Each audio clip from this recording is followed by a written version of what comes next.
Yeah, we still got some active weather occasionally coming on throughout this weekend too. Like tonight, we're going to have a little bit of light snow coming in later tonight, and there's one caveat to that. We could have a little bit of flurry activity for areas north of I-94 until maybe the main system gets closer, but for the most part, most areas will see the light snow late tonight.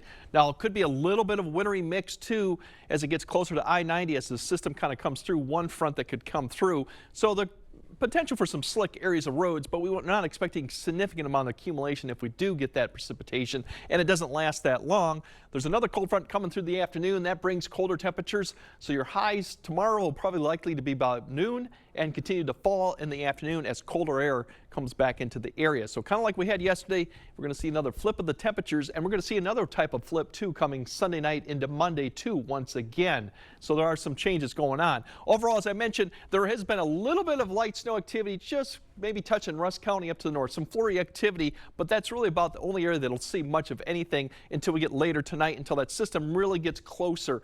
It's a weak one. It's not very strong, so it's not going to be a lot of precipitation, but by 3 a.m. you got a little bit of activity just north of Eau Claire. You see a little pink in there indicating some wintry mix, but I think a lot of these areas will see that light snow. Now, as that system gets closer, this little band or disjointed band is going to begin to sag southeastern a little bit towards the I-90 corridor. That could open up a little bit of probability to see a little bit of a light wintry mix right there. It's very light, but it is a possibility as it comes through. You can see the wind turning around to the west.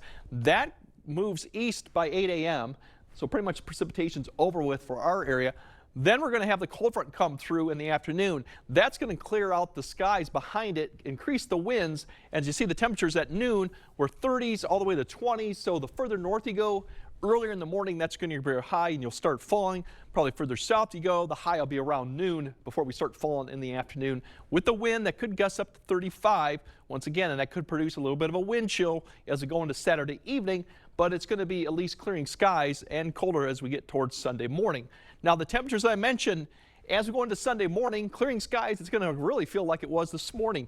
Back into the single digits and below zero with some wind chills sub-zero. So a cold start to Sunday. But as we go throughout the day, we'll get back up into the teens in the afternoon with the wind turning around once again from the south and the cloud cover increasing. The high temperature actually will probably not be at 4 p.m. on Sunday. It's going to be closer to midnight as our temperatures then warm right up to the mid-20s, and by the time we go back to work on Monday, if you have to, we're going to be in the mid-upper 20s, warm all the south, and that's pretty much going to be the start of a very mild stretch all the way through Christmas. Now, this does come with a little bit of a slight precipitation chance. As you see, the warm front will lift north. There could be a little bit of snow as this warm front lifts from south to north Sunday night. And as this whole system shifts east, there could be a little bit of light snow or rain mixed with that. So we'll have to keep an eye on Sunday night to see if that snow band gets a little bit more intense. But for right now, it could be light.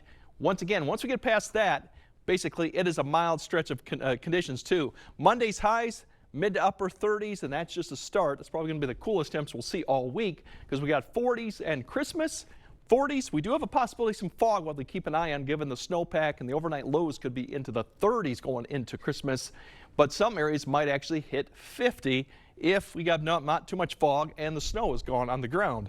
Otherwise, we will cool back a little bit after Friday, Christmas, going back down to the 30s as we get towards next weekend. So we'll have a little bit of an impact here and there throughout the next 7 to 8 days, but not any significant type of system to speak of. And yeah, like I said, it's going to be a mild stretch through Christmas. Yeah. All right, Greg. Thanks very much.